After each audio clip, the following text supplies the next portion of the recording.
We stand at a pivotal moment in human evolution.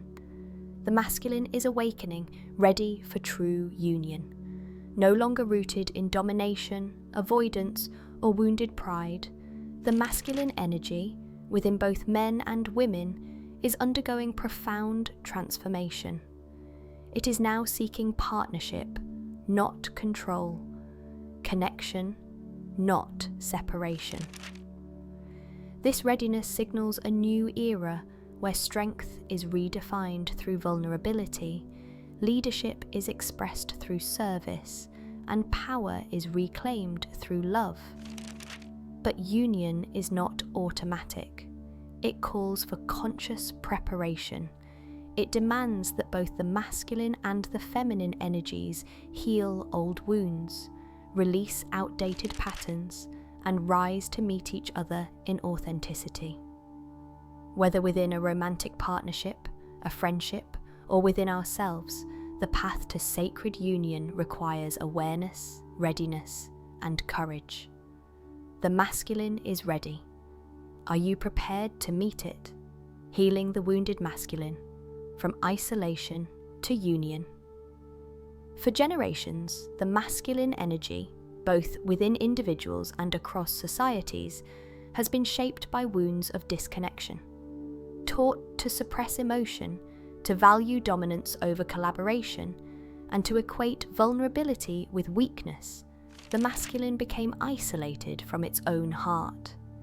In this wounded state, it sought validation through achievement, power, or stoicism, often leaving pain in its wake, not only for others, but for itself. Yet today, a powerful shift is underway. The wounded masculine is awakening to its pain, no longer able to hide behind armor or distractions. Isolation is no longer sustainable. The call for union, for connection with the feminine, with the inner self, with the greater whole, is growing louder. Healing begins when the masculine dares to confront its wounds. The fear of inadequacy, the grief of separation, the shame of past mistakes.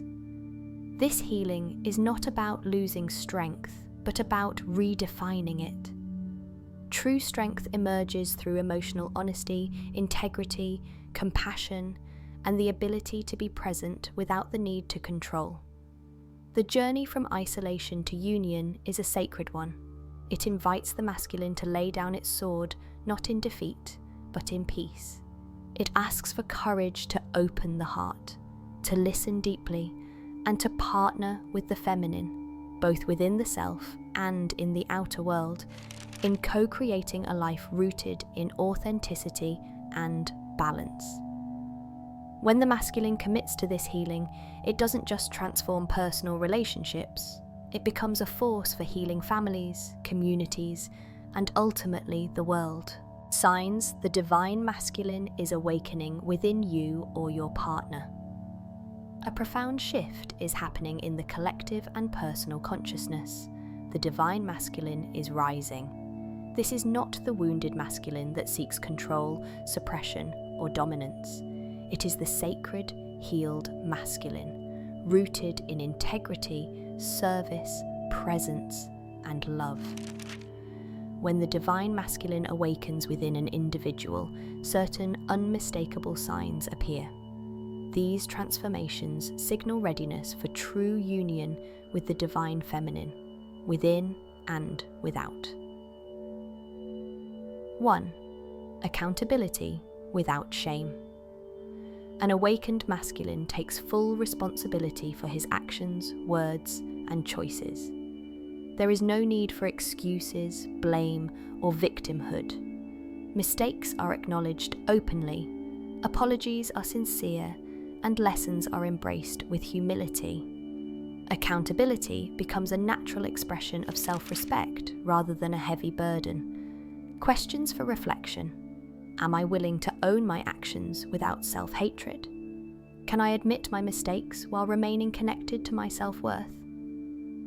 2. Presence and deep listening. True presence is a hallmark of the awakened masculine. Rather than rushing to fix, dominate, or escape, he remains fully engaged in the moment.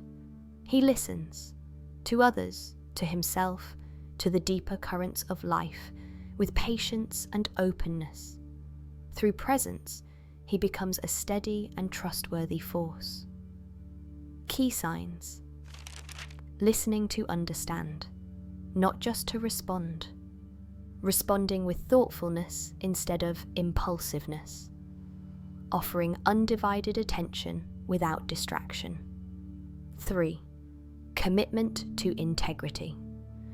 The divine masculine seeks to live in alignment with truth. Integrity governs his actions, relationships, and commitments. He speaks honestly, acts according to his values, and honors his promises, even when it is difficult or inconvenient. This unwavering commitment to inner and outer truth builds unshakable trust. Questions for reflection. Do my actions consistently reflect my highest values? Am I willing to tell the truth even when it costs me comfort or approval? 4. Emotional vulnerability. The awakened masculine no longer views emotions as threats to his identity. He embraces emotional expression as a vital and natural part of being human. Tears, grief, fear, and joy are welcomed rather than suppressed. Vulnerability becomes a strength, opening the door to genuine connection and intimacy.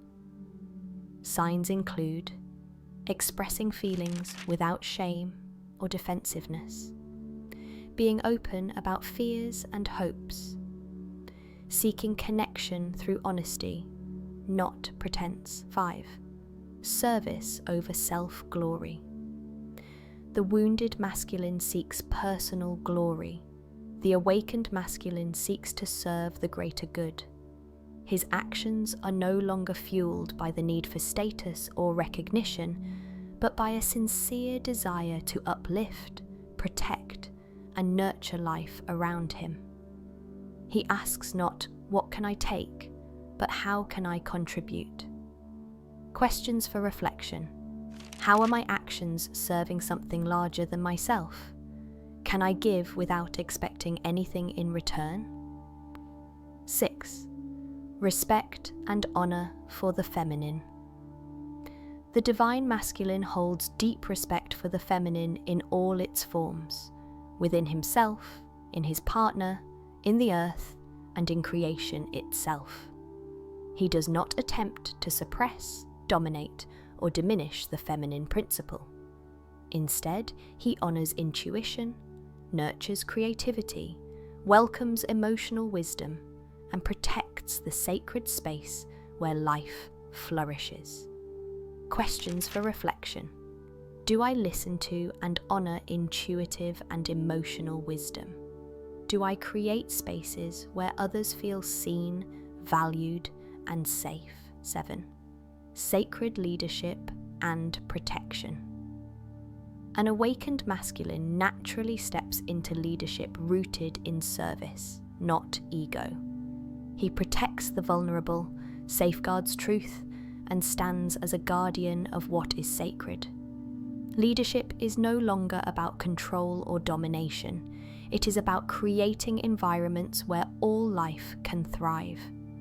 Signs include leading by example rather than by command, protecting what is sacred in relationships, communities, and the earth, standing firmly for justice, fairness, and compassion, preparing the feminine for sacred union, self-work before reunion. As the divine masculine awakens and rises into his sacred embodiment, the feminine is called to her own essential work, to heal, to strengthen, and to prepare herself for sacred union. True union is not a merging of wounded halves, but a meeting of sovereign, whole beings who have each journeyed through their own fires of transformation. Before reunion can happen externally, the feminine must first turn inward. She must face the forgotten corners of her heart, reclaim her lost power, and awaken to the truth of her own divine nature. The preparation for sacred union is not passive. It is a conscious, devoted path of self-work and self-love. 1. Healing old wounds of betrayal and abandonment. The feminine carries deep ancestral memories of betrayal, abandonment, and violation, not only from personal experience but through collective memory. To prepare for true union, she must confront these wounds with compassion rather than bitterness. She must release the expectation that the new masculine will repeat the mistakes of the old. She must trust that not every touch will harm, not every love will leave. This healing is not about forgetting the past, but about choosing not to allow the past to dictate the future. Questions for reflection. Am I holding on to stories of betrayal that block me from trusting anew? Can I forgive? Not for their sake, but for my freedom? 2. Reclaiming sovereignty. The feminine must stand in her own sovereignty before she can meet the masculine as an equal. She must know her worth apart from external validation. She must live rooted in her own truth, purpose, and joy, without waiting for a partner to complete or rescue her. In sacred union, two sovereign beings meet. They do not seek to fill each other's emptiness, but to amplify each other's fullness. Key practices: cultivating passions, purpose, and dreams independently. Honoring personal boundaries and inner truth, releasing the need for external approval. 3. Balancing the inner feminine and inner masculine. Within every woman and every man, both feminine and masculine energies reside. Preparing for external union requires first harmonizing these forces internally. The feminine must honor her softness, receptivity, and flow, while also nurturing her inner masculine aspects: structure, action, clarity, and protection.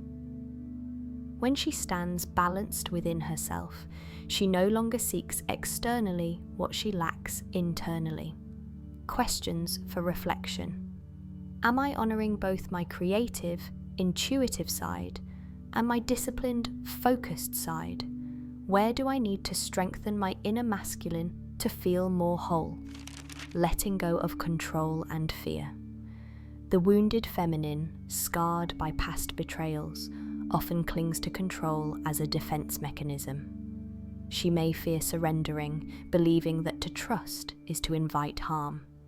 Yet sacred union requires openness, not blind submission, but conscious, empowered surrender to the flow of connection. Letting go of control does not mean abandoning discernment. It means moving from fear-based defenses into love-based trust. Practices for release. Mindfulness and breathwork to soothe anxiety. Trust-building rituals with self and others. Choosing openness even when fear whispers otherwise. 5. Cultivating self-love and self-nurturance. The relationship with self sets the template for all other relationships.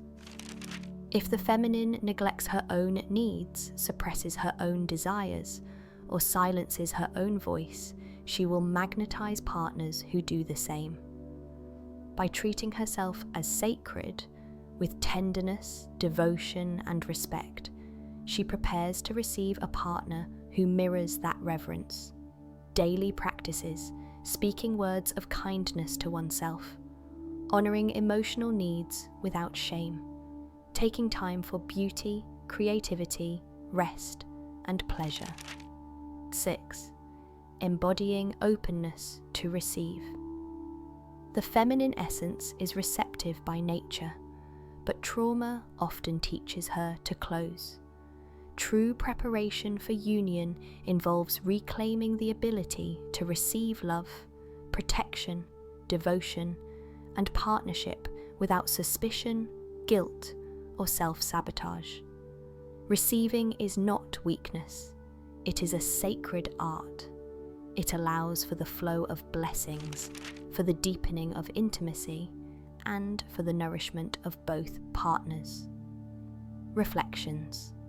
Can I receive love without questioning its sincerity? Am I willing to be vulnerable enough to be seen and cherished? Union beyond romance, masculine-feminine. Balance in all relationships. Sacred union is often spoken of in the context of romantic love, the merging of two souls in deep intimacy and partnership. Yet the true dance between masculine and feminine energies is not limited to romance alone. It is the foundation of all harmonious relationships, whether between friends, family members, colleagues, or within communities. Masculine and feminine are archetypal energies, not confined by gender. Each human being carries both within, and every relationship becomes a mirror through which these energies seek balance, healing, and greater expression. Understanding and honouring this balance is essential for creating connections that are authentic, respectful, and life-giving. 1. Recognizing the masculine and feminine in all interactions. In every exchange, the energies of giving and receiving, doing and being, leading and flowing are at play. The masculine energy expresses through direction, clarity, structure, action, and protection. The feminine energy expresses through intuition, creativity, receptivity, nurture, and flow. True connection is born when both energies are honoured, when structure does not suffocate, and when emotion does not overwhelm, but when both offer their unique wisdom to the relationship. Questions for reflection. Am I leaning too heavily into one energy, creating imbalance? In this relationship, is there space for both leadership and deep listening? 2. Healing codependent patterns. When masculine and feminine energies are wounded within, relationships often become entangled with codependency. The wounded feminine may seek to be rescued, while the wounded masculine may seek to dominate or withdraw. True balance calls for two sovereign beings, each responsible for their own emotions, choices, and growth. Healthy relationships emerge when individuals meet not from neediness, but from fullness.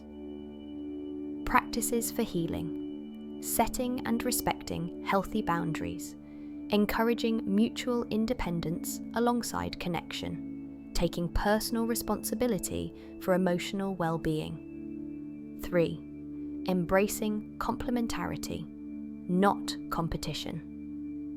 Masculine and feminine energies are designed to complement, not compete. In balanced relationships, differences are not threats, but gifts. The masculine offers strength without suppression. The feminine offers sensitivity without manipulation. Each sees the value of the other and celebrates it without fear of losing identity or power. The old paradigm of dominance gives way to a new model, one of mutual upliftment. Reflections. Do I view the differences between myself and others as opportunities for growth or as threats? Am I willing to celebrate the strengths in others that I may not possess? 4. Cultivating respectful communication. The union of masculine and feminine energies within any relationship thrives on clear, respectful communication. The masculine energy brings the power of articulation, logic, and clarity. The feminine energy brings the depth of emotion, intuition, and nuance. Together, they create conversations that are both truthful and compassionate. Balanced communication honours both the spoken word and the felt sense beneath the words. Key elements: listening deeply without preparing a defence, speaking truth without aggression or avoidance, allowing space for silence, reflection, and emotional expression. 5. Balancing action and rest, structure and flow. In collaborative projects, friendships, family dynamics, or any shared endeavour, the dance of action, masculine, and rest, feminine, is essential. Constant action without receptive pauses leads to burnout. Unstructured flow without direction leads to stagnation. Balance is achieved when structure supports creativity and when action is replenished by rest. In all relationships, there is a time for doing and a time for being, a time for leading and a time for yielding. Questions for reflection. Am I allowing both movement and stillness in my relationships? Do I value both productivity and presence?